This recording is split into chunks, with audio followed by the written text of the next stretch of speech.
Like a block away from work. My story born, you shut up. A block away from work. Hey, what happened? Tell me the story. Hey, it's all good. It's all good. It's all good. They stopped me about a block away from work. You know, I disagree with them. They called for backup. Backup immediately pulls his blackjack out and demands that I get down. So he struck me like since I didn't comply immediately. He struck me in my arm, my shin, and then back of my arm. And you know, as soon as he hit my arm, my forearm, it broke. You know, he broke it immediately. I get down, they cuff my broken arm. The ambulance comes, it arrives and puts a Band-Aid on my abrasion where I got struck at.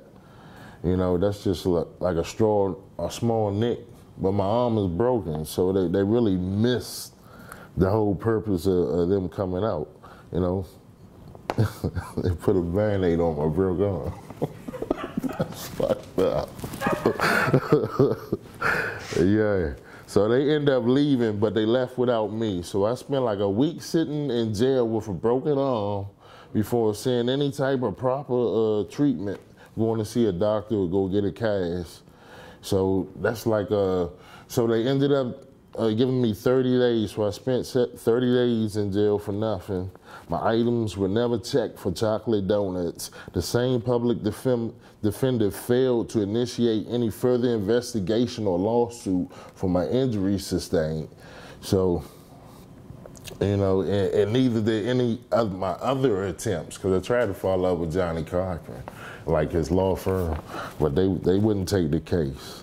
So I get no justice in that situation.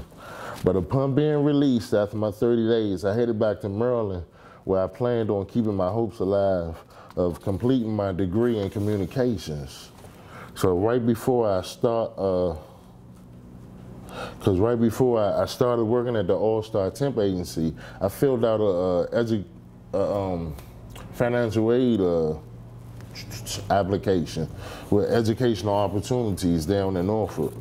You know, and I maxed out the total amount I could receive being a transfer student. So, you know, and just plus to help me out in my homeless situation, get some money, even though it's a loan, a student loan, it would have done tremendous, you know, I would have made tremendous strides had it gone through accordingly as I planned, you know. So during my 30 days, I kind of forgot which school I had sent my financial aid information to. So when I got out, I ended up going to the University of Maryland University College, because, you know, I think they had like free admission, so I was thinking I sent it there. So I went to coordinate that. I went to that school to coordinate and receive my financial aid, you know, thinking it was one of my chosen destinations. But I was told it was not, and that I had to reapply for a whole different set of possible financial aid.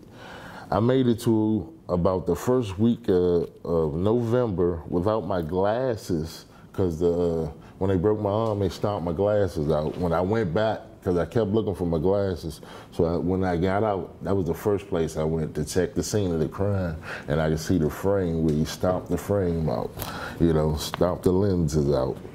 So I'm walking around with no glasses, a broke arm, my arm still in the cast, and no place to go or call home. After several attempts and harassments and rescindings, because, you know, they wrote me a ticket, then they ended up taking it back, because they tried to tell me I was trespassing, but I was actually an enrolled student. So, you know, that happened about 2 or 3 different times. I go to the administration office, and they write a letter of rescission, rescinding the tickets. You know, I have to go follow up and all that. So they did that about 2 or 3 different times, you know. To me, it was all part of their plan, you know, harassing me. And I can only think that they was after my financial aid or something, you know. Here's a homeless guy, maybe we could take advantage of him. So They ended up arresting me for trespassing, even though I was currently an enrolled student, you know, at UMUC. I showed them this several times, and they had to take it back for tickets.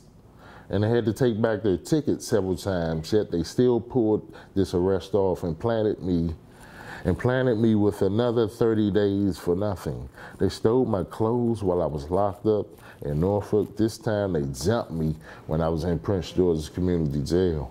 I already had a broken arm and still no glasses, you know, so how it happened, I asked for some water and the guard wouldn't let me get some water. He sent me back to my cell. And I think I went and got some water anyway from the water fountain. So he called what's the ERT, Emergency Response Team. He called them. That's like the goon squad, you know what I mean? So he ended up calling them on me for getting some water. And all right, this is what happened. Like, cause they sent me back to my cell. And then they told me to back away from the door. You know what I mean? So they ended up, when they came through the door, they was like, calm down, we don't want to fight you. But they ended up macing me as soon as they came through the door. And you know, it was like 7 or 8 of them. So they jumped me pretty much. They blinded me and jumped me. They maced me and then stripped me naked, beat me down. I feared swinging back and possibly hitting my head on the corner of the metal bunk because it's such a small cell. And that's how one of my relatives died. So that was like kind of in the back of my head, you know. His father was whooping him and he smacked his head on the corner of the table and they killed him. So I'm thinking they got me paranoid in the cell. Even though I got the cast, I'm feeling like Thor. I can get a couple of good licks off, blah, blah, blah, blah, blah, blah. But I ain't, you know, at the same time, I'm like, if they felt this petty that they had to mace me, I'm already handicapped.